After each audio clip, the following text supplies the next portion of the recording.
প্রধান উপদেষ্টার প্রেস সচিব শফিকুল আলম বলেছেন, অনেক ছেলে মেয়ে বিদেশে পড়ালেখা করতে যায়।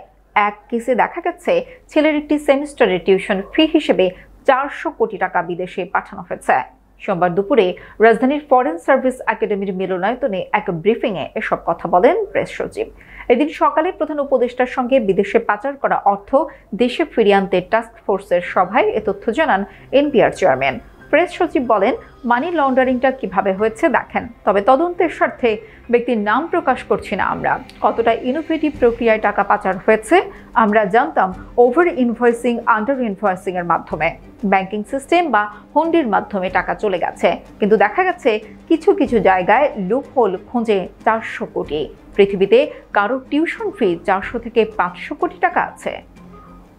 এটা ব্যাংকিং সিস্টেমের মাধ্যমে বা অন্য কোনো ওয়েতে হুন্ডির মাধ্যমে বা আপনি ওভারহু ইনভয়েস বা আন্ডার ইনভয়েসের মাধ্যমে টাকাটা পাচার হচ্ছে।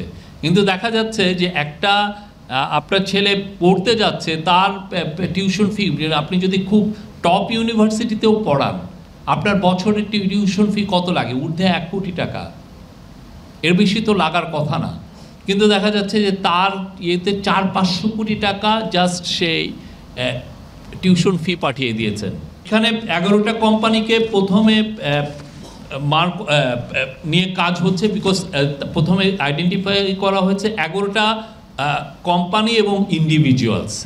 তার মধ্যে প্রথমেই আছেন শেখ হাসিনা এবং তার ফ্যামিলি। তাদের কোথায় কোথায় টাকা চলে গেছে তাদের বিষয়ে আজকে প্রোগ্রেস, তাদের পাচারকৃত টাকার ক্ষেত্রে কি কি মেজার